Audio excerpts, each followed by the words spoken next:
Alors bonjour à tous, rebonjour. Nous allons parler ensemble. J'ai la chance et j'ai le grand honneur d'avoir 4 personnes absolument merveilleuses à cette table qui, comme le faisait remarquer Monsieur Bertrand Rouby, n'est pas ronde, mais j'espère qu'il y aura une belle circulation, en tout cas de paroles. Je vais commencer par vous présenter mes invités. Tout le monde m'entend bien ? C'est parfait. Alors, je vais commencer par Julie. Julie Demers, auteure. Je suis très fière de t'avoir ici, Julie. Elle est écrivaine et critique de cinéma québécois. Son premier roman, Barbe, a été nominé au prix du Calque de la Relève à Montréal, au Festival du premier roman de Chambéry en France, au Grand Prix littéraire Archambault et à la Biennale littéraire des Cèdres. Il est aussi nominé en ce qui me concerne dans mes grands romans, mes grands coups de cœur. Voilà, je voulais te le dire. Il est traduit en anglais chez Coach House sous le titre Little Beast. En parlant de bêtes, cette fois je me retourne vers Karine Payette. Karine, vous la connaissez tous puisqu'on lui doit cette affiche absolument surprenante, étonnante et qui a fait parler d'elle, mais alors tu as fait couler beaucoup d'encre et de paroles. Karine est une artiste montréalaise qui réfléchit au rapport complexe que l'humain entretient avec les autres espèces. Illustration. Dans une pratique multidisciplinaire, elle rend visible l'impact de l'environnement sur le vivant en s'appuyant sur les notions de confort et de contrariété. Elle définit un espace en perpétuelle transformation. Ses œuvres font partie de collections particulières et publiques, dont celle de la ville de Montréal, du Musée des Beaux-Arts de Montréal, et vous pouvez voir son travail actuellement dans l'exposition Mnémosyne au Musée des Beaux-Arts et au Centre Circa Art Actuel avec une très surprenante installation. Je n'en dis pas plus. Ce qui me conduit en tout cas à présenter notre troisième invité, artiste multidisciplinaire qui va vous ravir dans tous les sens du terme. Vous verrez ça tout à l'heure. Karine Turco est une artiste en art visuel polyvalente. Elle pratique le dessin, la performance, les arts d'impression, le livre d'art, la photographie et la broderie, et vous le verrez, il n'y a pas de dispersion de sens, bien au contraire, tout ça est très complémentaire, très articulé. Elle a appris les rudiments de la céramique à l'ENAP grâce à une bourse octroyée par le gouvernement mexicain. Elle a réalisé plusieurs performances, notamment à la Biennale des Formes au Chili, ainsi qu'au mois de la performance de Berlin. Son travail a été exposé, entre autres, à la galerie Armure et à la Biec. Ses livrets ont été vendus, peut-être que tu nous en parleras, au New York Museum, ainsi qu'au Chelsea Museum de New York. Et je circonvolutionne pour arriver à notre dernière artiste, Dominique Paul. Dominique, vous le verrez, à une petite communauté pour commencer avec Karine, c'est Chelsea, New York, puisque tu es représentée par la galerie Miyako Yoshinaga. En 2017, elle y a présenté sa deuxième exposition individuelle exposée en duo à Paris Photo. Ses œuvres, dont vous pourrez voir un bel échantillonnage tout à l'heure. Ces œuvres font partie de nombreuses collections à Washington, au Musée de la vie romantique de Paris, je le signale, qui est un musée superbe, et tu nous en parleras sans doute tout à l'heure. Tu as proposé une œuvre que je trouve très forte, que j'aime beaucoup. Elle a réalisé plusieurs projets de résidence remarqués à New York. En 2018, elle publiera, d'après sa thèse de doctorat chez l'Harmattan Paris, Entre chair et lumière, de la possibilité d'une distance critique par l'objet-image. Et Dominique Paul, je ne veux pas déflorer des choses, mais a beaucoup à nous dire justement sur la lumière. En tout cas, moi, j'espère t'entendre beaucoup parler sur la lumière. Alors, pour commencer, pour envoyer un petit peu la salve, j'aimerais débuté sur la question du brouillage des frontières et de l'hybridation. C'était très sous-entendu au cours de ces 2 journées. Là, on va l'articuler d'un point de vue littéraire et artistique. C'est ce qui unit nos quatre créatrices. À partir de là, chacune des personnalités se dessine bien évidemment. Chacune propose sa singularité, sa propre vision de l'hybride. Mais, bien sûr, point commun, ce sont toujours des créations culturelles. Elles ne partent pas de rien. Hein. Elles ont fait un grand parcours, c'est frappant. Vraiment dans les 4 démarches ici. Et on va commencer, si vous voulez bien, par Julie, donc par notre auteur. Julie, ton personnage est une femme. Oui, c'est une petite fille. Est-ce que je continue ou vous continuez? Ah mais vas-y, ça commence bien, c'est très bien. C'est une femme. Une femme. Donc, mon personnage, c'est une petite fille de 11 ans qui vit en Gaspésie dans les années 40. Près des montagnes des Chic-Chocs. Et ce qui est particulier avec cette petite fille-là de 11 ans, c'est qu'elle porte une barbe. Donc, elle vit isolée dans sa petite communauté qui est Rivière-à-Pierre, qui maintenant s'appelle Mont-Saint-Pierre. Et elle décide qu'elle en a assez d'être enfermée avec sa mère dans la maison et décide de s'enfoncer dans les bois pour vivre de manière autonome. Et c'est là qu'elle va découvrir, qu'elle va faire la rencontre d'animaux, entre autres, qui vont lui apprendre qu'elle a besoin des autres pour survivre, parce que c'est une petite fille qui ne veut pas être imprégnée des autres, elle veut rester elle-même et elle veut pas que les autres la dérangent, que les bêtes. Elle est toujours dans son brouillage, elle fait pas la distinction beaucoup entre ce qu'elle est puis ce que les autres sont, puis elle s'approprie toujours ce qu'elle rencontre, puis voilà. Donc il y a d'ores et déjà le processus quand même de transformation. Pour celles et ceux qui étaient là lorsque j'ai tenté de faire une communication, je vous avais spécifié ce qu'était l'hirsutisme. Donc, elle est atteinte de cela, notre narratrice. Donc, elle est déjà particulière, déjà, entre guillemets, ensauvagée, transformée. Hein. Est-ce que c'est ça qui va faire qu'elle rentre plus facilement en communication, cette espèce de différence déjà qui l'éloigne de l'humain? Oui, en fait, elle a de la difficulté à savoir si c'est une femme ou un homme à un point, parce qu'elle se regarde sa mère, elle aime beaucoup sa mère, mais en même temps, elle regarde son père, puis son père a une barbe. Puis là, elle se demande si elle est un homme ou une femme.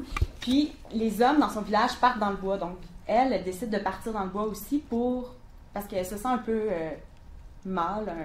Puis parce qu'elle ne fait pas la distinction vraiment bien entre ce qu'elle est puis ce qu'elle rencontre, elle devient un peu animale à un moment donné.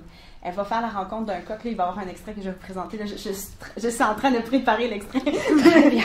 Elle va faire la rencontre d'un coq. Puis là, elle ne fera plus vraiment la distinction entre ce qu'elle est puis l'animal. En fait, ce qui est particulier, ce qui m'intéresse beaucoup chez les enfants, c'est que justement, chaque fois qu'ils rencontrent quelque chose, ils se projettent toujours dans cette chose-là. Vous avez été enfant, vous savez, si on va dans le bois, on joue à l'amérindien, on joue on va à la chasse. Si on rencontre une vendeuse de chaussures, après on joue qu'on est vendeuse de chaussures.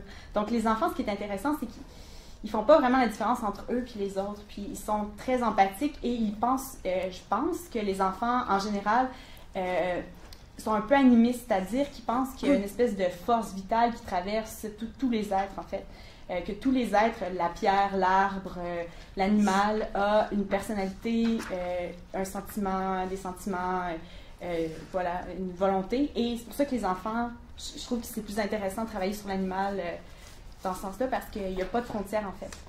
Mais en même temps, ta narratrice qui a un point de vue donc naïf, hein, un petit peu vierge, j'allais dire, tu joues avec, parce qu'évidemment, il y a l'écrivaine qui est extrêmement référencée. Donc, le lecteur a à la fois cette approche-là, mais toi, par derrière, avec une quantité, en tout cas, il me semble, de références. Et moi, je me posais donc en première question, référence, qu'est-ce qui t'a nourri le plus, littéraire, cinématographique? Est-ce qu'il y a des choses qui ont impulsé, initié, Barbe? En fait, c'est très difficile de répondre à la question parce que Barbe a été écrit tellement sur une longue période que puis j'ai fait beaucoup d'arrêts, donc j'ai été influencée par plein de choses parce que ça fait 3 ans que j'ai terminé, qui est publié. Donc là, j'ai beaucoup de distance. Puis je me suis rendu compte que, ben, premièrement, le livre a été influencé par des pages que j'avais dans mon journal intime. Donc, ça part un peu de ce que j'étais quand j'étais plus jeune, adolescente. Mais après, j'ai vu La Belle et la Bête, puis je me suis dit, mon Dieu. Je veux dire, c'était mon film préféré quand j'étais petite. Je veux dire, la Bête qui... Celui de Cocteau? Non, La Belle et la Bête de Disney. OK! Quand j'avais 4 ans. Mais tu sais... Je l'ai vu après à l'université. Donc, oui. Puis j'ai vu aussi un film avant l'écriture qui est un film de Michael Schoenberg qui est Fur, An Imaginary Portrait of Diane Arbus. Diane Arbus qui est une photographe. Et dans ce film... qui est très imaginaire, c'est pas une biographie de la photographe. Elle rencontre et tombe amoureuse d'un homme complètement velu. Donc ça, c'était un de mes films préférés aussi. Donc ça m'a aussi influencé, mais je m'en suis pas rendu compte quand je l'écrivais. Donc ça a tout été un peu inconscient.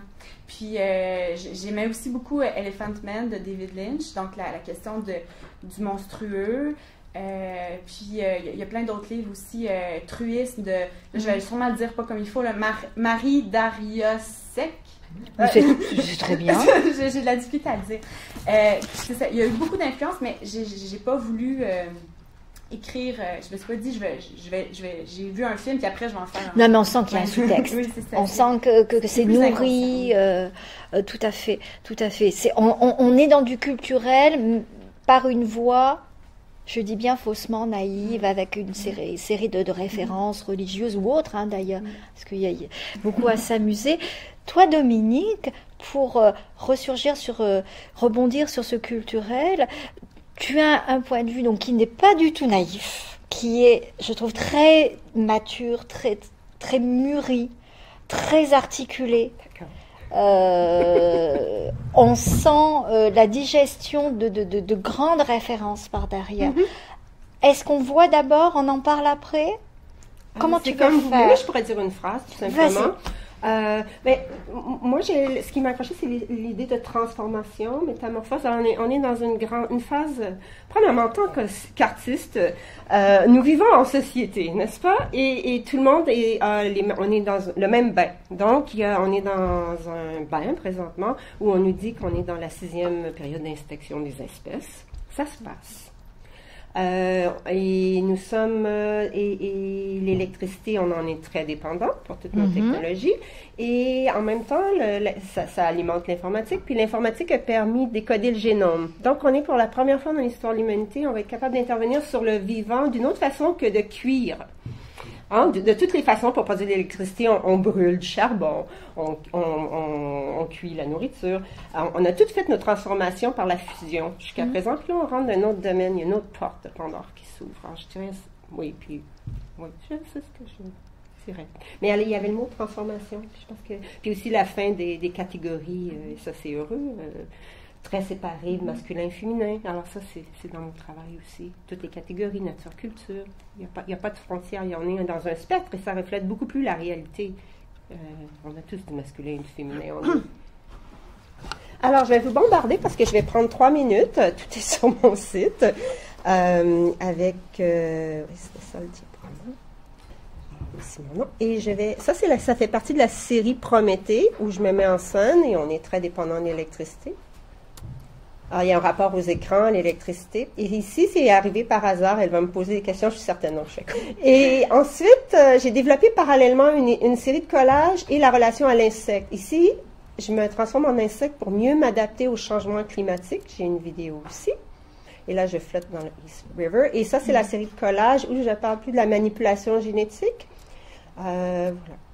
Et la femme augmentée. Il y a la technologie, il y a des drones installés. Ici, il y a des sirènes qui sont augmentées par les muscles, surtout. Et ici, il y a la surcharge de l'environnement. Ça, c'est à 2 mètres de haut. Pour vous donner une idée, c'est ça, ça a l'air très dense. Je ne sais pas comment c'est par ici, mais en vrai, c'est au moins comme ça. Alors, ça parle de la surcharge de l'humanité sur l'environnement. Et là, j'ai une toute autre pratique après la robe qui flottait, la structure flottante. Maintenant, j'ai intégré la technologie. Et ça donne le code de couleur de la qualité de l'air. Et celle-ci, le revenu médian des ménages là où je marche. C'est comme si l'interface technologique était devenue nécessaire pour rencontrer les gens dans l'espace public. Ce sont des illustrations botaniques qui ont été faites par Maria Merian. Et elle est allée en 1699 au Suriname et c'est la première qui a documenté pour les Occidentaux les insectes dans leur habitat et les étapes de leur métamorphose, de leurs différentes... On n'avait pas fait le lien avant elle en Occident. Et elle les a représentés dans l'habitat. Donc ici, j'ai détaché les insectes, j'ai pris 2 illustrations et j'ai appelé ça in vivarium, in vitro. Et c'est comme si Myriane, aujourd'hui, qu'est-ce qu'elle ferait, Myriane? Est-ce qu'elle s'amuserait à faire de la manipulation génétique? Ici, j'ai fait des espèces de petits êtres hybrides que je vois, moi, comme en réponse, comme peut-être des protecteurs personnels ou... ça s'est influencé dans mes collages par l'idée du mini-drone insecte. Les mini-drones militaires sont présentement inspirés par la forme des insectes. Alors, je vais aller à la prochaine vidéo. C'est présenté en boîtier et en boucle. Il y a un objet. Ça devient un objet, comme si c'était dans un vivarium. Et ici, c'est parallèlement. Je vais aller dans le VLC. Je me suis amusée à me transformer en insecte pour mieux m'adapter. Et je clique dessus pour plein écran. Oui. Ça, c'est pendant une résidence à New York. C'est ça, sur une île. Une île qui fait face au centre-ville de Manhattan, qui est au sud. Et ça, c'est un magasin de poudre. C'est le phare où on défendait Manhattan. Et je me suis tranquillement transformée en insecte pendant cette résidence. Et la fin de cette vidéo où je finis dans l'eau. À l'idée, c'était mon idée de départ quand je suis arrivée à Manhattan, mais j'ai pu la réaliser seulement quand il faisait chaud à la fin. C'est prête à porter, prête à flotter, dans le sens que s'il y a une montée, nous étions en 2011 quand j'ai soumis le projet, c'est avant toutes les tempêtes. Je me disais, si l'eau monte soudainement, moi je suis prête. Alors il y a une approche qui est un peu de l'absurde, du dérisoire. On ne fait rien présentement vraiment pour éviter que la température monte beaucoup. Il n'y a pas beaucoup d'action, mais moi, je vais être prête. Alors, c'était dans cette idée-là, ça joue en boucle, mais dans la vidéo, ça joue pas en boucle.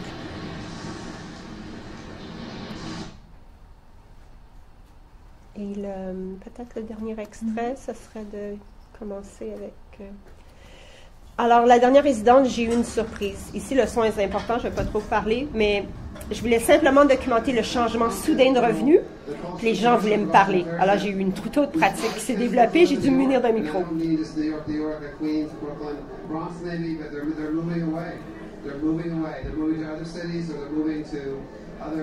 C'est les zones de revenus. Amara montre le revenu. It's a world into itself. People speak so many different languages. It's a real melting pot. I mean, it's almost a country unto itself. So you lose that diversity, you lose the whole spirit of New York. Ah, je suis allée dans des quartiers avec beaucoup d'embourgeoisement.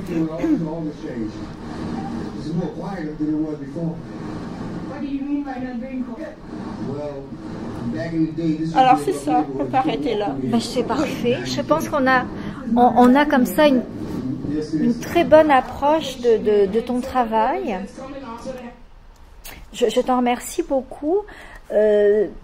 Tout de suite, j'ai envie de rebondir sur ce que tu dis par rapport à la limite et à l'interaction, c'est-à-dire tu te mets en scène, il y a la limite du corps, tout ce que tu vas faire pour dépasser cette limite, par le biais par exemple de la technologie, les règnes qui finissent par se superposer quand tu travailles tel ou tel animal. Et ce qui m'intéressait particulièrement, c'est la question, donc, quand tu te mets en scène, de cette interaction dont tu nous parles, c'est-à-dire tu ne t'attends pas à ce que le public arrive. Ah oui, ça c'est une autre... Oui. Et donc là, les limites, voilà, la limite corporelle dans la performance est déstabilisée parce que le public a envie de te parler.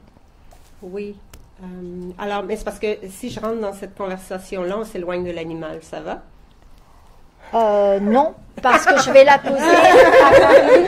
Je vais la poser à Karine, qui est une manière, tu vois, parce que Karine, en termes de performance, justement, mettant en scène tout un rapport très fort à l'animal, là, a des réactions, non pas comme toi, des gens qui ont envie de te parler, mais certainement peut-être des réactions très vives et directement sur ce que tu fais.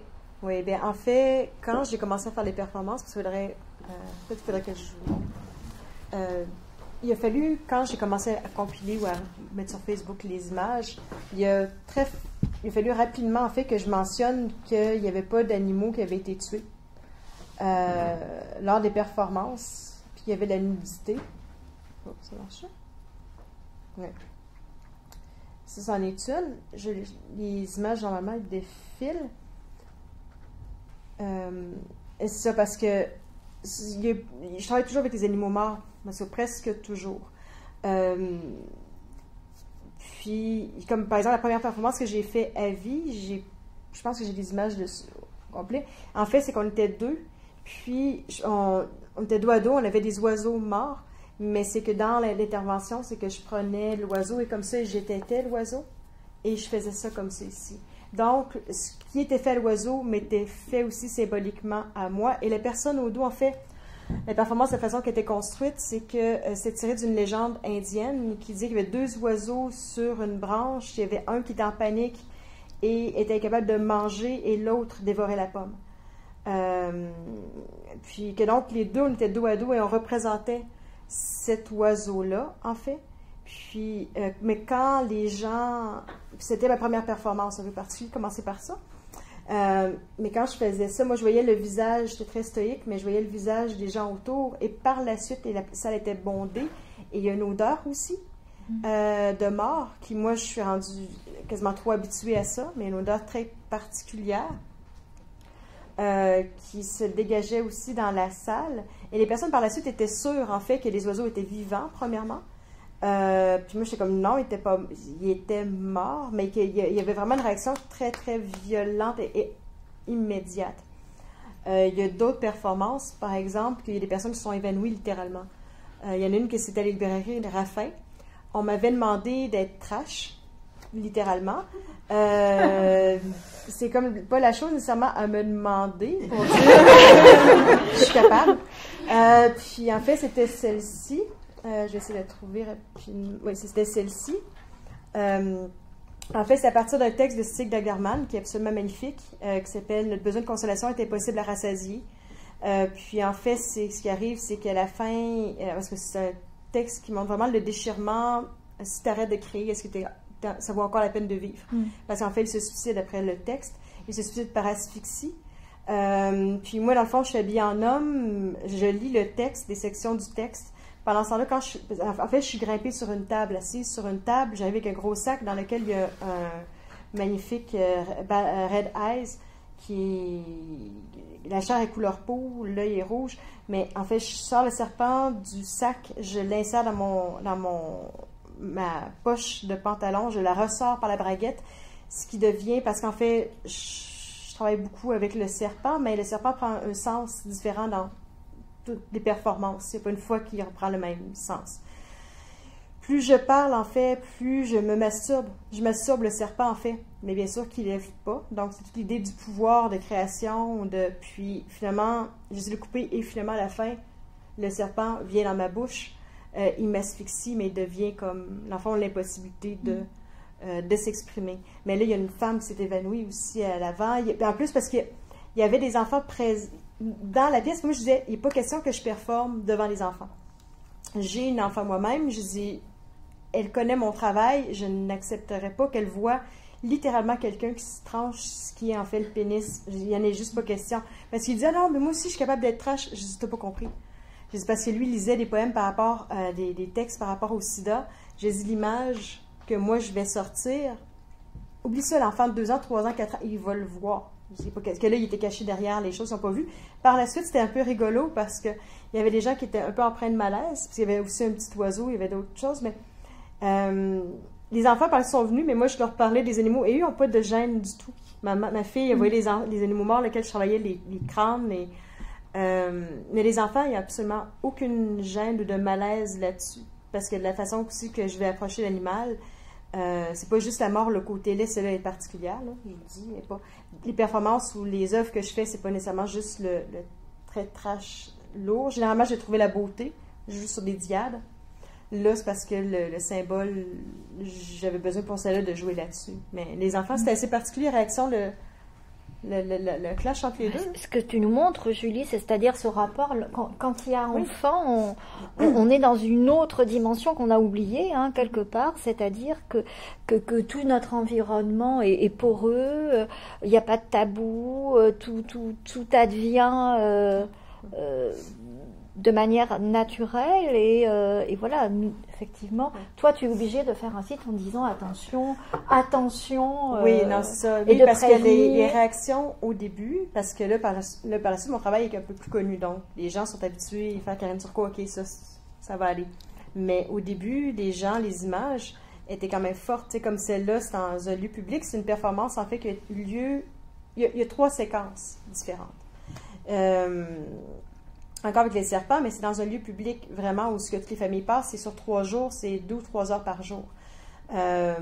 Puis moi, je suis dans ma bulle, puis il y a des enfants ou des personnes qui viennent parler ou interagir, mais moi, c'est comme, je maintiens mon cap, comme on voit la photo, mais c'est intéressant de voir le questionnement des enfants. La limite, c'est pas des enfants qui le mettent par eux-mêmes, ils sont très curieux.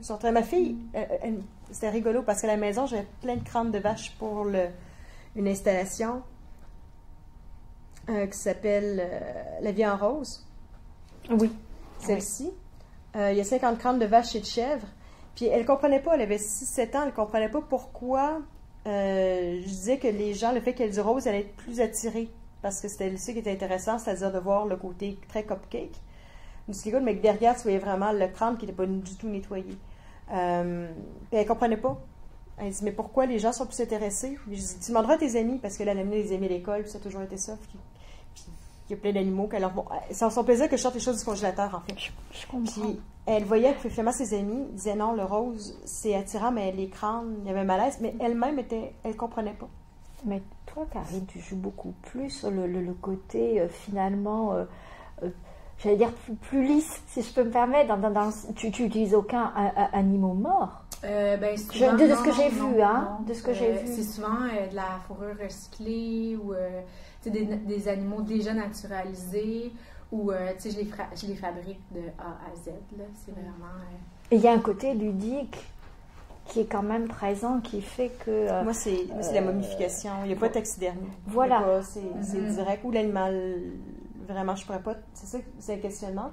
J'aurais de la difficulté à travailler avec quelque chose de faux. Ou ça serait une approche complètement différente. C'est ce qui m'a amené, dans le fond, à réaliser mes animaux de toutes pièces, à les sculpter, parce qu'au début, les animaux naturalisés sont déjà dans une position déjà prédéterminée. Puis, souvent, c'est pas nécessairement ce qui vient avec mon concept. Fait que j'ai commencé, dans le fond, à les fabriquer moi-même et non les utiliser en paille. Oui, parce que souvent, il y a des formes, en fait, qui sont déjà... C'est rendu tellement standardisé qu'on peut acheter des formes, en fait, je disais, comme les renards vont tous avoir la même position, ils ont toutes le même, ils ont comme fait à la chaîne. C'est rare, les taxidermistes qui vont faire leur propre corps, en fait. Exactement. J'avais déjà fait une œuvre qui s'appelle Juste avant. C'est un chat qui est à peu près à 3 pieds du sol. Puis, en fait, on est comme dans un mouvement arrêté, c'est comme une photographie. Puis le chat, on attend de voir s'il va tomber sur ses pattes ou sur le dos. Mais il est à la limite que si c'était une vidéo puis on faisait play, il tomberait sur le dos parce qu'un chat, en fait, je pense que c'est à un niveau de 4 pieds qui peut rapidement se retourner. Donc, je l'avais mis plus bas vers le sol. Puis, il était aimanté avec un tapis. Puis, dans le fond, il flottait vraiment sur le tapis. Mais ce chat-là, en fait, était naturalisé. J'étais rentrée en contact avec un taxidermiste qui avait de la peau d'un chat dans son congélateur. Il l'avait trouvé dans je pense que c'était dans un endroit vaste. Puis il avait décidé de garder la peau sans nécessairement faire quelque chose avec. Donc moi, j'étais arrivée avec l'idée, le mouvement, la forme, puis là, il l'avait naturalisé. Mais ça avait aussi fait beaucoup parler à l'exposition, là. Tu sais, les gens pensaient que je l'avais tué pour l'exposition. Tu sais, ça l'amène vraiment beaucoup de questionnements. Puis, ben, tranquillement, c'est ça, j'ai commencé à les fabriquer moi-même ou un peu me distancer par rapport à la forme. On est très loin de Yann Fabre. Je ne sais pas si vous vous souvenez, en 2012, son jeté de chats dans les escaliers pour une exposition. Donc des chats vivants. OK. Puis il est lancé. Il est lancé. Alors, il avait mis des couvertures quand même pour atténuer le choc, mais il se faisait abîmer. Enfin bon, on peut d'ailleurs se poser la question toute ici, c'est est-ce que vous pensez qu'on pourrait faire ça aujourd'hui? Non. Est-ce que ça serait... Lancer des chats, non? Moi, je pense qu'il y aurait pour aussi. Oui, c'est ça. Ben oui, le bien-être animal. Ben, si je peux rajouter. Moi, je suis allée dans le Grand Nord, puis avec les Inuits, puis les Inuits mangent du phoque. Là, je veux dire, c'est tellement cher la viande, puis les conserves de légumineuses, tout ça, donc ils mangent du phoque. Puis il y a souvent des images, ils mettent sur Facebook des images d'enfants, de bébés qui mangent du phoque cru. Ils ont du rouge autour. Et là, scandale, les gens ils partagent ça, puis juste voir un enfant qui mange du phoque, c'est comme un scandale. Je veux dire, donc lancer un... Il y en a quand même plus à manger un hot dog. Mais c'est ça, mais c'est parce qu'il y a du sang. C'est parce qu'il y a un enfant avec du sang, donc c'est un scandale. Donc, si ça, c'est scandaleux de voir un enfant qui mange du phoque et lancer un chat dans les escaliers, ça passe pas. Oui, mais alors j'ai oublié, mais il y a pour aller un peu plus loin et revenir peut-être sur le sujet en le mettant... Alors l'artiste chinois, il est très connu, son nom ne reviendra pas. Il était à Lyon à l'époque et il faisait une superbe performance dans une indifférence absolument générale. Il faisait cuire à la poêle les fœtus humains. Il y a une controverse là-dessus pour dire que ce serait monté. Voilà, mais ce serait faux. Mais en même temps, c'est intéressant de voir que c'est posé tel que et que les gens passent devant et que personne ne réagit. Et donc on est vraiment dans l'image. Je ne me rappelle plus s'il y avait des gens en fait qui étaient présents. Je pense que c'est juste une vidéo qu'ils faisaient. Mais je ne suis pas sûre que c'est-à-dire que les gens passaient devant, mais tu sais comme on peut faire dans une expo, là, on passe 30 secondes, puis on ne s'arrête pas, puis on dit pas, puis on ne s'intéresse pas. Mais c'est vrai ce que tu dis, c'est-à-dire que c'est cette image, on en parlait ce matin, hein, d'ailleurs, c'était passionnant. Donc toi, on est plus dans le processus de fictionnalisation par rapport à Karine, qui est dans l'objet mort. Hein, c'est une des questions que je voulais te poser. Les serpents que tu utilises sont toujours morts. Dominique aussi, c'est dans Prométhée particulièrement. Là, on est... Ce sont des animaux naturalisés. Naturalisés aussi, que tu récupères. Oui, c'est vrai. Oui, c'est dans un entrepôt, on n'a plus d'endroit pour les... Ils étaient au Musée des Beaux-Arts de Québec avant. Les années 60, les musées se sont débarrassés de leur collection d'animaux naturalisés. Puis je suis tombée dessus par hasard à l'Université Laval, dans les collections. Très bien. Oui, et j'ai eu le coup de foudre de ces animaux. Mais oui, c'était un hasard qui m'a amenée. Et puis pour moi, c'est la suite. J'avais travaillé beaucoup avec l'histoire de l'art et ensuite, je suis passée à l'histoire naturelle. Comme il y a un pont. Oui. Tu ressens cela. Oui, et je crois que le passage à l'histoire naturelle s'est fait parallèlement avec les animaux naturalisés, qui sont maintenant désuets, dans le sens que je pouvais les déplacer, je n'étais pas dans un environnement muséal, pour établir une relation avec eux. Et en même temps, je suis tombée sur les planches botaniques. C'est assez parallèle. Alors, les deux sont développés parallèlement.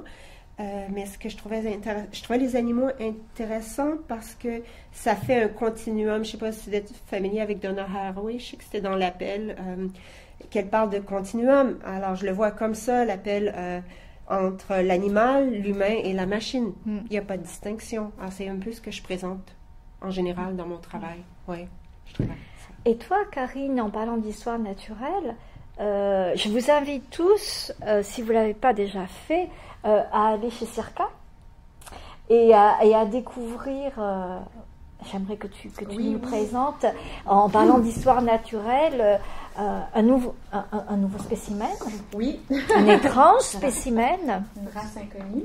En fait, c'est ça, dans mon travail, je m'intéresse, tu sais, comme je m'inspire beaucoup du réel, mais en même temps, je suis souvent en marge. Donc, il y a beaucoup le côté de la fiction. En bas, un petit compte PowerPoint. Ah, ok. Je pouvais. Ok, ici. F5. Ok. Je vais aller à l'image. Juste pour revenir comme à la taxidermie, à la naturalisation. Pavlov. Comme Pavlov, Voilà. lui, a été fabriqué vraiment de rien. Là. Tu sais, en fait, c'est de l'argile. Après, j'ai fait un moulage en silicone. La fourrure, c'est recyclé. Donc, tu sais, ça part pas d'un vrai animal. Mais pour revenir à Circa, qui est présentement en cours jusqu'à la fin avril, l'œuvre s'appelle À perpétuité. Puis, justement, en parlant des musées d'histoire naturelle, j'ai été inspirée pour, tu sais, c'est le début d'une nouvelle série sur les espaces, pas conditionnés, mais les espaces confectionnés par les humains pour les animaux, comme les zoos, le Biodôme, en fait, les pet shops. Puis, j'ai été inspirée, j'ai été à Berlin, au zoo de Berlin. Puis, c'est comme un amour-haine, là. C'est que j'adore les animaux, mais en même temps, ces endroits-là, tu sais, c'est de l'émerveillement, mais en même temps, c'est de l'attraction-répulsion. Tu sais, on les voit vivre dans leur écosystème qu'on leur a fabriqué. Puis, souvent, j'ai pu observer on appelle ça des zookoses. C'est comme un mélange de zoo puis de psychose. C'est que les animaux perdent un peu leur repère d'espace et de temps. Puis ils se mettent à avoir des manies physiques. Donc, un peu comme une psychose, en fait, c'est que leur espace est soit trop petit, puis comparativement à l'humain, ils n'ont pas la possibilité de dire, de penser à demain ou dans la minute qui s'en vient, c'est qu'ils sont toujours dans le moment présent. Puis, on leur enlève la possibilité de penser à rechercher de la nourriture parce qu'on leur emmène. Leur espace est restreint, fait qu'ils ne peuvent pas nécessairement comme circuler dans leur espace puis découvrir. Donc, ça reste toujours le même espace. Donc, suite à cette observation-là, en fait, d'un éléphant qui se balançait de devant à derrière, comme s'il était attaché, en fait, on pouvait voir sa chaîne, mais elle n'était pas présente. J'ai réalisé une installation qui s'appelle À perpétuité. Puis à l'intérieur, en fait, c'est 3 aquariums dans lesquels l'eau est troublée. En fait, on ne voit pas la transparence, c'est comme un bleu turquoise. Puis à l'intérieur des aquariums, on voit un genre d'animal, une bête, on ne sait pas trop, on peut pas nécessairement... Il y a des poils, on ne peut pas la nommer, mais celle-ci, elle tourne en rond de façon continue, en fait, à l'infini. Donc, on la voit apparaître, disparaître, sans nécessairement voir la totalité de la chose, mais juste vraiment le bout de sa queue qui vient flatter un peu les côtés de l'aquarium. Puis ici, il y a une petite vidéo qui montre un peu le mouvement. Peut-être que je pourrais le montrer comme on avait dit, c'était Escape. Oui, parce que le voir en mouvement, ça va vous donner vraiment une autre dimension. Ouais. Je trouve ça fascinant. Double-cliquer dessus. C'est ça, ça fait comme une ambiance méditative aussi. Le mouvement répété de l'animal. Puis encore là, comme on est attiré, mais en même temps, il y a quelque chose qui à long terme est désagréable, là, parce que là, on se demande si c'est vrai, si c'est faux, c'est quoi, c'est pris, ça tourne en continu en rond. Donc là, on le voit plus, le mouvement, on va le voir aussi en gros plan. Donc, je me suis intéressée, puis je m'intéresse, comme dans mes prochaines recherches, aux espaces que l'on crée pour les animaux, les êtres vivants, en fait, en général.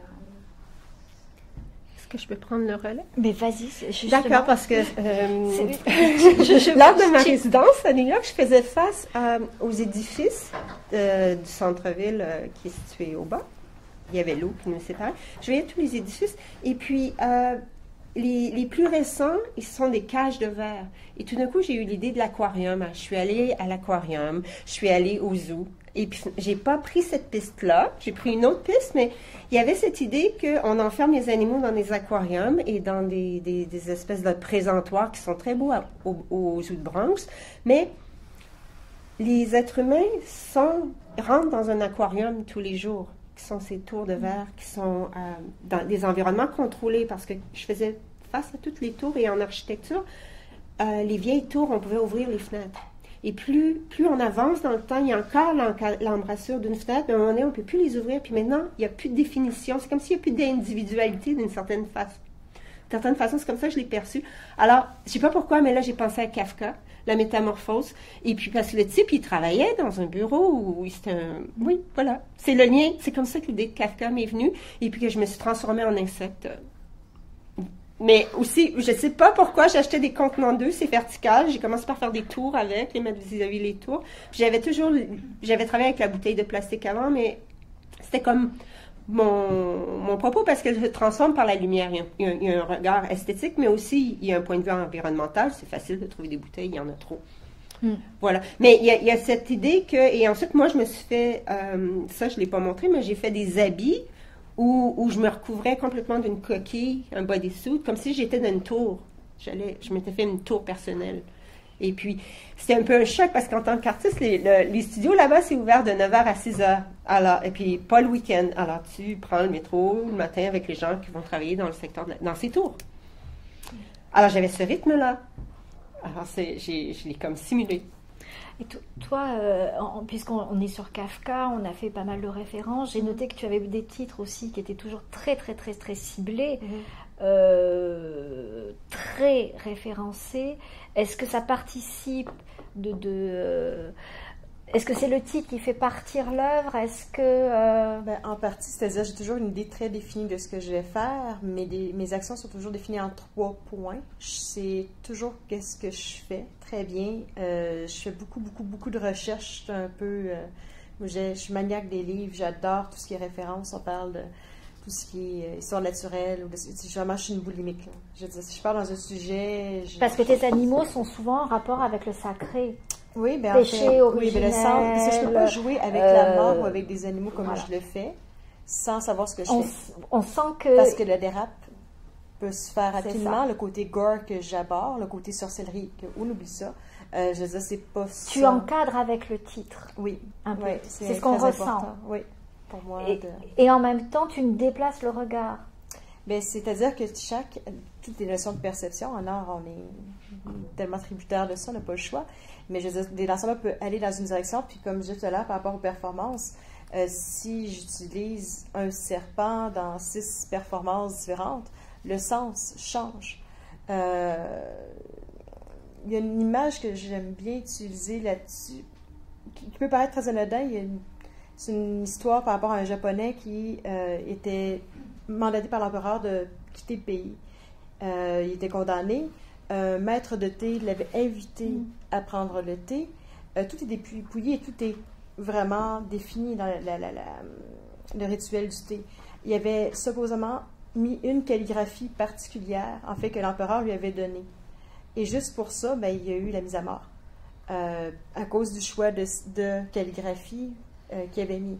Des fois, ça prend rien que les choses basculent. Ça bascule. C'est pour ça que tout mon travail est posé sur la limite. La vie, la mort, le plein, le vide, le mouvement, l'inertie. Je veux dire, c'est que les rencontres de dyades. J'aime bien tout ce qui est particule invisible, la limite entre le plein et le vide ici, les physiques quantiques. Mais le sens ou le symbole, selon justement on parlait tout à l'heure par rapport justement les Inuits ou l'ethnographie. Je ne peux pas faire la même performance non plus dans n'importe quel pays ou dans n'importe quel contexte. Il y a des performances qui ont été faites avec des épices. Je dis qu'ici, il n'y aura rien là de faire ça, parce que c'est joli, la couleur, ça allait. Mais là-bas, je disais, ça a créé un scandale. Mais ça, il faut être conscient pour moi, du moins. Surtout en travaillant avec les animaux morts. C'est déjà dès le départ, tu sais que va y avoir une réaction, donc tu t'encadres. C'est toute la question du symbole qui est en train de sous-tendre notre conversation, mais j'aimerais bien, Julie, je pense qu'on est totalement prêt pour que tu nous offres du beau symbole. Ah, tu veux un extrait? Oui. Oui. Bon, donc, je vais lire l'extrait qui parle. En fait, c'est que la jeune fille s'est enfoncée dans le bois. Elle est dans une cabane depuis à peu près une semaine. Une tempête qui arrive. Puis là, elle est obligée de vivre complètement à l'extérieur en hiver. Donc, ça va pas bien. Et là, elle a faim, évidemment, parce que si je vous ai amené, il faut manger. Puis là, elle voit des poules, elle suit les poules, et là, elle va rencontrer une bête. Donc, un cri, les coups se tendent, l'écu se dresse, et il fait son entrée. Droit, immense. À vue d'œil, il doit faire un demi-mètre. Son torse déborde de sa poitrine. Ses barbillons le rendent si fier qu'il doit cacher son visage derrière un masque, sans quoi on ne pourrait soutenir son regard. Il me voit. Il ne fait pas que flairer ma présence, il me voit. Ce qu'il porte au cou et ce que je porte au menton fait de nous deux êtres belliqueux. Je le hais car il me ressemble trop, et je hais tous ceux qui me ressemblent. Ils veulent s'approprier ma place dans le monde. Le coq se rapproche. Ma tête le dépasse, mais il me regarde de haut. Il se gonfle avec plus d'emphase, fait battre ses ailes, propage sa sale odeur sur moi, disperse sa sale odeur délicieuse sur moi, éparpille sa sale odeur délicieusement abjecte sur moi. J'ai envie de plaquer ma bouche contre son corps. Je voudrais le dévorer, mettre des bouts de lui en moi. Par amour, je voudrais lui arracher la moelle et la porter au-dedans de mon corps. Par amour toujours, j'observe son regard doux qui m'écœure. Je me cambre, me miniaturise. Fixe-moi, roule-moi de coups, donne-moi une volée. J'ai la fesse tendre et la joue tout juste velue. Il rapproche ses ailes, me touche, m'effleure. J'entre dans son poulailler où il me pousse sans ménagement avant de refermer la porte. Me voilà en prison au milieu des poules. Ça pue la salmonelle et les plumes et la paille et les bons sentiments. Le coq est là, perché si haut, trônant de si loin, pour peu qu'on adopte comme référence la personne que je suis. Mais suis-je vraiment une personne, moi? Impossible d'atteindre le coq, impossible de m'offrir en pâture, impossible de le croquer. Ma face se perd dans un balai de plumes et de bec. Mon désir est pareil à celui des autres poules. Au milieu de ce délire blanc et duveteux, un oiseau chétif se frotte contre ma joue. Il se glisse entre mes jambes, me prend pour sa mère. Les poules se resserrent, se blottissent, étouffent mon cri dans l'œuf. Il fait chaud, c'est irrespirable. Puis il fait bon, on est bien, enfin. Partout des murs écrasants, rassurants. Des planches pourries et des clous rouillés sans aucune trace d'homme. Ils ont dû être là un jour et maintenant ils sont partis. Il ne reste plus ici que des plumes, du duvet, de la blancheur. J'en ai marre. Je saisis violemment le coq, le glisse sous ma robe, resserre les cordons de mon col. Il se débat et pépit.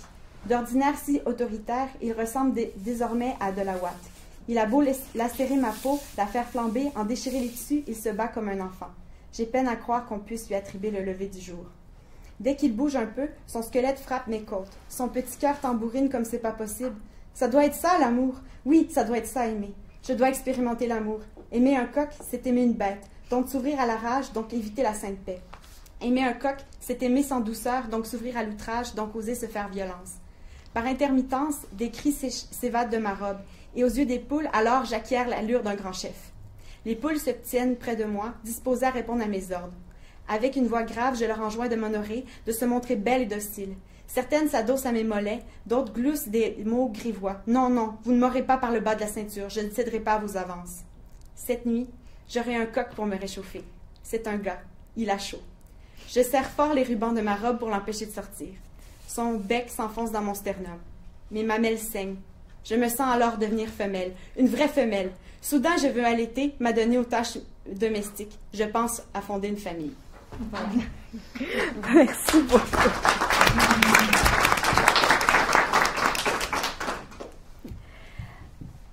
Est-ce que tu veux bien nous parler un petit peu de la particularité d'écriture pour celles et ceux qui n'ont pas lu Barbe?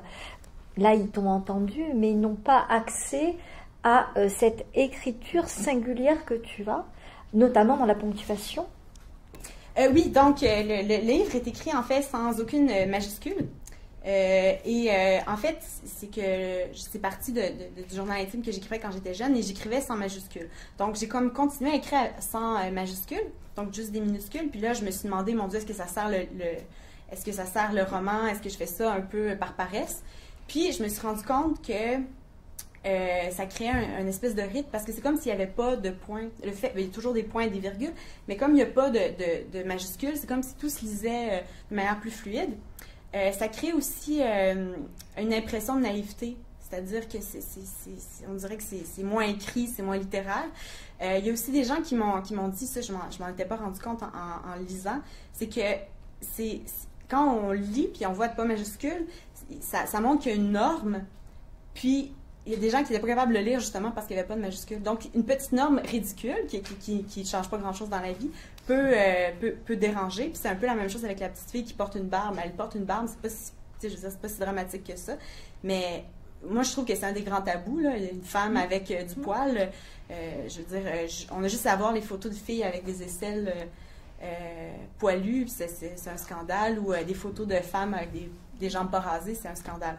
Puis l'autre chose, c'est que pour elle, elle veut pas être dérangée par les autres, elle veut vivre de manière autonome, avoir son individualité propre. Puis c'est un peu une façon de dire qu'elle écrit comme elle parle, comme elle est unique. Et à la fin, elle dit qu'elle ne veut pas que les autres transforment ses minuscules en majuscules. Donc c'est une façon de garder son... Alors, quand j'ai lu Barbe la première fois, cette absence de ponctuation m'a fait penser à Elisabeth de Fontenay. On n'a pas beaucoup parlé ou effleuré, c'est-à-dire que je pensais au silence des bêtes. Et cette manière que tu avais de nous présenter donc ton texte, cette narratrice qui a ce discours si fluide et si naïf, pour moi était comme un peu... un animal en elle qui parle. Bien, il y a à plusieurs moments, elle fait pas, c'est ça, elle fait pas la distinction. Là, elle se prend pour une poule, après elle se prend pour un coq. Puis elle a toujours des rapports avec les animaux. Par exemple, il y a un animal qui veut rentrer dans la cabane, puis elle veut pas, elle veut vivre toute seule toute seule de manière autonome dans sa cabane, puis elle dit aux animaux je sais comment effrayer les bêtes, on a juste à leur dire des mots car ils ne comprennent que les cris. Donc c'est ça, elle a un rapport avec les animaux particuliers. Et puis sa mère, il me semble que dès le début, la qualifie de petite bête. Oui. Donc on est tout de suite dans le registre animalier, en tout cas nous en tant que lecteur, lectrice, lecteur, hop, on embarque là-dedans en ayant cette image du féminin petite bête. Donc de ce silence qu'on comble de part et d'autre, soit par le mouvement, soit par des gestes. Quand tu utilises les serpents, je renviais serpents, je suis désolée, ça m'a tellement fascinée. Ça m'a vraiment fasciné ce que tu faisais, parce qu'au départ, je pensais que moi aussi, à un moment donné, qu'ils étaient vivants, que tu les découpais. Mais là, tu nous expliques qu'ils étaient déjà morts quand tu les découpes. Mais tu leur fais dire des choses par la gestuelle aussi, et en lien avec ton corps féminin, puisque ça se passe beaucoup par la nudité. Vous l'avez vu avec les images. Donc la chair, ta chair et leur chair. Parce que chaque objet est connoté. Que je veux dire, à chaque vêtement, à chaque chose qui est impliquée, il y a quelque chose. C'est comme un peu une pièce de théâtre ou un livre. Quand on fait rentrer une image dans un livre, il y a un impact qui est là, tu ne peux pas l'ignorer. Que je sais plus que je travaille juste avec les choses qui sont chargées de sens. Je ne peux pas non plus ignorer ça, que la nudité, des fois, ça va plus me servir, dans le fond, à une certaine neutralité à quelque part. Mais en même temps, mais il y a quand même une féminisation extrême. Oui, c'est ça, tout à fait, mais sauf que c'est les deux, en fait. C'est-à-dire qu'en même temps, c'est ça. Mais tandis qu'un objet, il va rentrer en relation avec le corps ou il va signifier autre chose, que c'est un symbole que quelque chose avec lequel j'ai pu jouer, en fait. Mais j'ai pas encore été jouée tant que ça avec les vêtements. Mais quoi que, tu sais, je parlais par rapport tantôt à la réaction. Je pense que la réaction la plus forte que j'ai eue, c'était à Berlin. J'avais pas d'animaux morts. J'étais habillée. Tout ce que j'avais, c'est un métronome, un crayon feutre, un ruban adhésif. Je pense que je suis plus tendre. Les images que je provoque sont moins fortes si je travaille avec les animaux. Alors, avant d'en venir à la lumière, je te mets sous le coude, comme on dit. J'ai une petite question pour Karine, pour finir épuiser un peu ce sens-là. Féminin, bête. Toi, donc, il y a du corps, mais à la fois du corps habillé, Et si on voit des parties de corps, c'est très identifiable d'un point de vue sexué. Ça, j'imagine que c'est un choix vraiment mûri. Est-ce que tu veux nous en parler Je peux peut-être parler avec de la des série images? Entre nous, peut-être, la série de photos. C'est la série Entre nous, en fait. C'est ça, c'est peut-être plate, mais c'est pas nécessairement réfléchi. Quand je travaille avec des gens comme cette série photo-là, ou même les animaux, j'ai pas nécessairement réfléchi au genre qui allait toucher l'animal. Puis les animaux sont apparus. J'ai travaillé avec l'équipe d'Éducazoo. Donc, c'est une famille qui ont plusieurs animaux puis qui vont dans des écoles primaires pour sensibiliser les enfants à des animaux exotiques qui sont devenus domestiques. Puis, en fait, c'est quand je suis arrivée sur les lieux que j'ai découvert les animaux, puis on est allé aussi avec l'énergie du moment. On les a pas brusqués. Donc, j'ai fait vraiment plein de photos, comme 1000 photos et plus. J'ai utilisé plusieurs animaux, puis ensuite, je sélectionne visuellement ceux qui fonctionnent le plus. Puis physiquement, en fait, c'était des employés Mais il n'y a pas de choix de je prends ici un homme, je prends une femme. Non, ça se fait de manière spontanée. Ça s'est fait de manière spontanée, en fait. Puis, comme par exemple, c'est sûr que celle-ci, elle qui est utilisée par l'affiche, c'est une amie, en fait. Puis, elle est arrivée chez moi avec son chat, puis c'est elle qui a décidé de s'habiller comme ça. Puis, je trouvais ça intéressant, justement. Puis, c'est pour ça que je l'ai sélectionné aussi, parce que je l'avais fait avec d'autres personnes, mais le style vestimentaire fonctionnait moins bien. Donc, il y a un choix par exemple qui est fait. Parce qu'ici, ça fait très féminin, la couleur, c'est couleur chair, donc on la sent habillée, mais en même temps, c'est proche de la peau. Puis, c'est un tissu très féminin. Puis, c'est une amie chorégraphe danseuse, elle est très féminine, ses mains sont très petites, donc ça fonctionnait bien dans ce contexte-là avec le chat, les mains. Puis ici, comme c'est sûr que le poil, je cherche pas nécessairement... en fait, je cherche une unicité entre les deux, je cherche l'animal et l'humain, mais qui viennent... Mais il y a un côté très poétique. Oui, c'est très poétique, en fait. C'est comme... j'essaie pas de créer des frontières, mais justement plus créer un entre-deux comme qui vient, j'ai pas le mot, là, fusionner, le mettre ensemble. Autant Karine est plutôt dans la poésie de la dissonance, il y a une part confrontante dans le visuel, autant toi, on est vraiment dans la correspondance des objets, sujets. C'est ça, c'est comme une symbiose par le toucher, en fait. Fait on le voit aussi avec Entre nous trois, donc il y avait un perroquet, puis ici, entre nous, je me souviens plus du nom de l'animal, mais c'est un animal exotique qui était devenu domestique parce qu'il veut même se faire prendre, se faire flatter. Fait que dans le processus, je trouvais ça aussi intéressant, de voir ces animaux-là, en fait.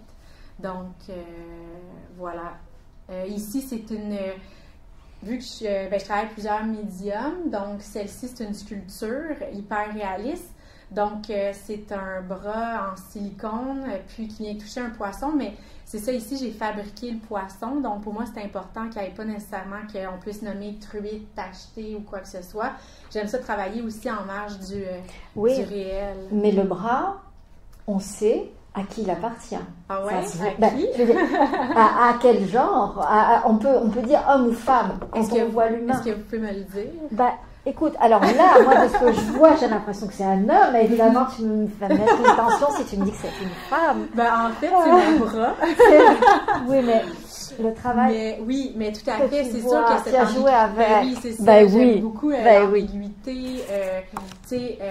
Là, je vous ai dit que c'est mon bras, mais en même temps, on s'en fout un peu. C'est le bras de qui? On sent que c'est masculin, c'est la forme, c'est le muscle. On sent qu'il y a le muscle, c'est ça. Tu joues sur le visuel, sur le code muscle. Effectivement. Mais il est glabre. Il n'est pas poilu. Voilà. Oui. Non, il n'est pas poilu. Oui, c'est ça. Donc, c'est ça, c'est un poisson. Ce qui est intéressant avec le poisson. Oui. Qui a été c'est ça, il y a toujours... Oui, c'est le poisson, tu as le bras sans poil, alors que la femme a le chat et poilu. Donc, c'est comme... Cette attirance-là, répulsion aussi, qui m'intéresse dans le travail. Puis, ben, dans ce genre de série-là, c'est les dernières sculptures que j'ai faites, c'est seulement des mains qui viennent toucher des œufs de caille. Puis, ben, encore là, il y a la pigmentation de l'œuf qui vient comme, j'aime pas dire contaminer, mais plus se traduire sur la partie qui a été touchée. Mais il y a un côté très caméléon. Oui, exactement, vraiment de fusion, caméléon, continuité. Mais justement, j'aimerais qu'on reparle de Prométhée, s'il te plaît. Est-ce qu'on peut revoir peut-être des images, oui. Hein? C'est comme ça, avec les images, même si on l'a vu tout à l'heure, ça va nous permettre d'y revenir. Et j'aimerais que tu nous parles, Dominique, s'il te plaît, peut-être davantage de ce corps féminin dans cet espace-là, avec cette idée du Prométhée féminin, que je trouve pour ma part passionnante. Cette image, je vais être brève, c'est avant, d'où je viens. La même été, j'ai fait cela. C'était la fin de l'histoire de l'art. C'était une robe de bouteille et de contenant 2. Je vais aller en plein écran. Oui, au milieu. Et on annonce la série. Voilà. Oui. Qui est superbe. Le féminin? Le féminin. Le Prométhée. Puisqu'on est dans l'histoire de Prométhée. C'est une tentative. Quand je travaille en performance, le centre est au centre et le corps est central à ma pratique. Je suis une femme. Bon, je ne peux pas y échapper. Je ne mets pas de l'avant nécessairement le corps féminin. Je porte ce que j'appellerais un sac. Mais j'essaie d'être là simplement en tant qu'être humain. Et quand on est dans nous, je sais pas, moi j'oublie totalement. Je ne pense pas je suis une femme ou je suis un homme. Je suis.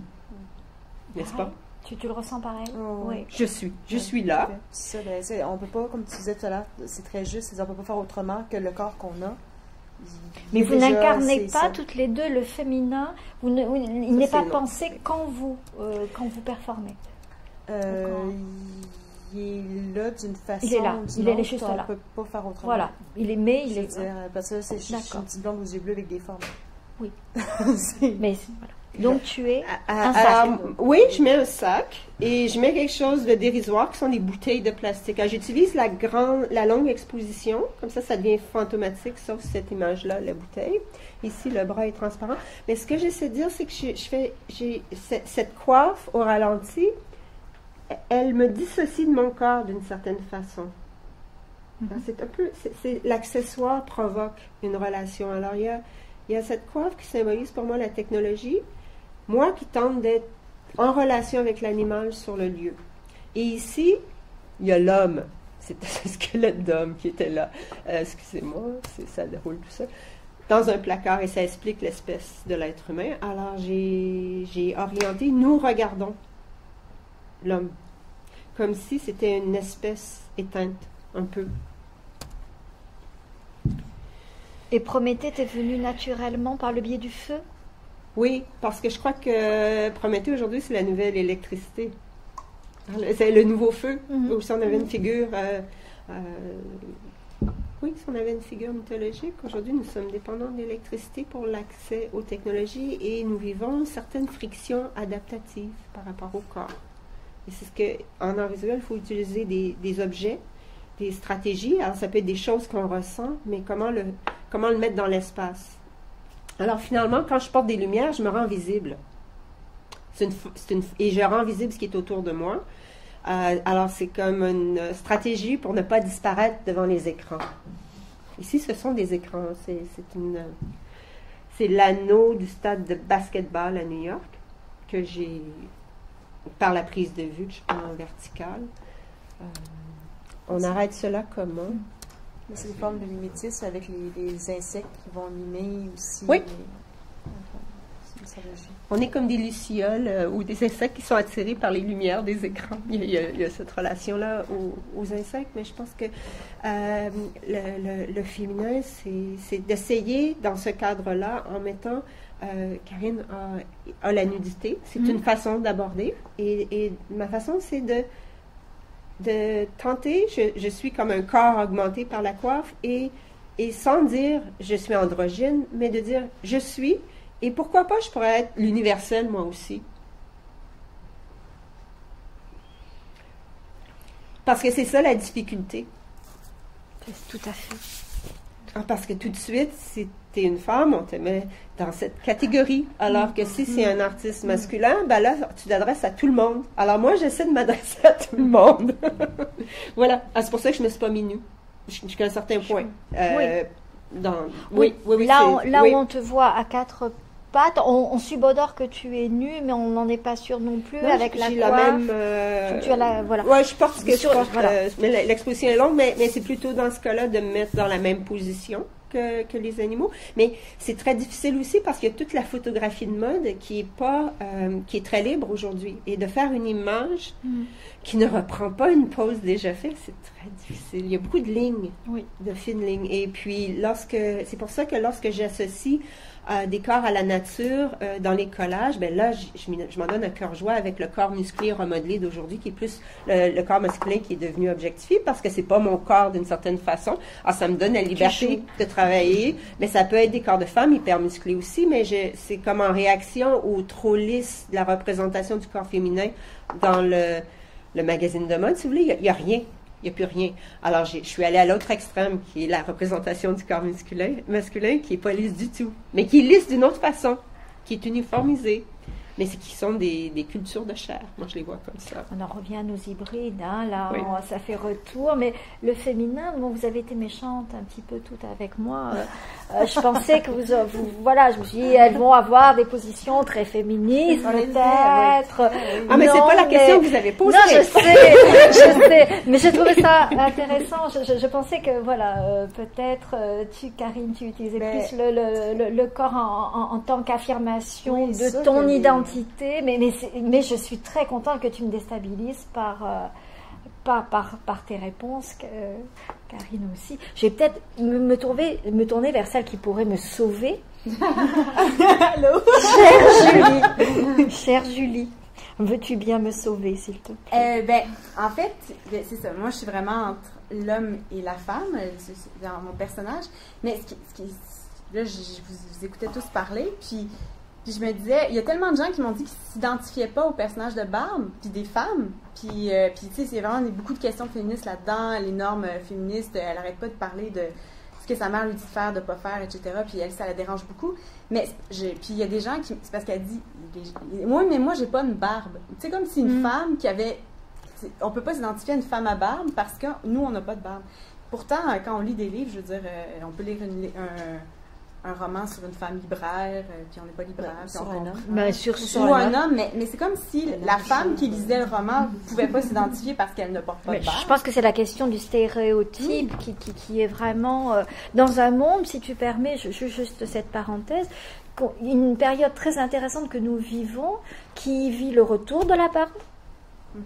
On n'a qu'à regarder nos beaux spécimens...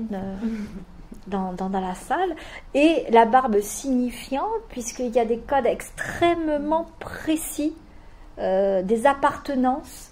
Je trouve ça fascinant, alors qu'il y a quelque temps, c'était la moustache qui identifiait. Donc, et donc, je trouve intéressant que la lectrice bute finalement l'identification sur c'est le but, la limite du stéréotype qu'elle prend pas. Alors qu'on aurait pu faire n'importe quoi d'autre et elle aurait peut-être mieux pris, mais la barbe ça passe. Puis il y a aussi un jeu dans la barbe, parce qu'en fait, je me demandais, est-ce que dans mon roman, qu'est-ce qui est le plus proche de l'animal? Puis je me suis rendu compte que dans tout le roman, en fait, c'est plus le masculin qui est animal, parce que c'est ça, c'est la barbe qui fait qu'elle décide d'aller dans le bois, sinon elle est domestiquée. La femme, elle est domestiquée, elle reste à la maison, elle n'a pas le droit de sortir, elle est enfermée dans une maison avec des rideaux, elle n'a pas le droit de sortir. Puis l'homme va dans le bois, les bûcherons vont dans le bois, tous les hommes sont partis soit pêcher ou vivre dans le bois pendant tout l'hiver. Puis quand ils reviennent, ils doivent se raser la barbe, donc ils se redomestiquent. Donc les hommes dans Barbe, c'est des hommes qui ont uniquement des besoins primaires. Donc, ils mangent, ils dorment, ils boivent, puis ils chient, puis ils veulent baiser quand ils vont revenir au village. Tandis que la mère, elle lit la Bible, elle a des grandes réflexions, puis tout ça. Donc, il y a vraiment une distinction dans Barbe sur c'est ça, le masculin et animal, tandis que le féminin est très domestiqué. Est-ce qu'on finirait par un petit extrait, si vous... juste un petit extrait gourmand. Un petit truc, oui, un petit truc, parce que c'est intéressant, la notion par rapport à la barbe, par rapport au poil, par rapport à l'animalité. Ça fait un pont par rapport à ce que tu vous disais, par rapport à Marilyn. le côté morcelé, en fait, de l'animal. Comme moi, la raison pour laquelle j'ai fait la vie en rose, la série des 50 crânes de vache rose aussi, c'est vraiment, comme on voit dans les supermarchés, toute la notion d'identité de l'animal, les pattes, plumes, la tête, la queue, sont pas là. Et parce que si tu vois juste une queue de vache, tu sais, c'est une vache. Je veux dire, la tête, ça c'est sûr, c'est évident. Le cheval, le cochon, on va le voir tout de suite. Tandis que quand tu es devant les étalages, c'est tout du pareil au même. Puis je veux dire, le poil a une connotation même par rapport aux femmes, justement, l'animalité. Puis là, on pourrait faire un pont avec ce que je disais par rapport à quand il y a une partie animale qui est associée, la phocomélie, c'est-à-dire les sirènes. Il y a un parallèle qui est très fort entre les êtres humains qui sont nés avec les jambes qui sont soudées. Et donc, ça peut ressembler vraiment à des sirènes. Il y a toutes les maladies, en fait, ou les déformations génétiques vont être associées avec des noms d'animaux comme si c'était péjoratif.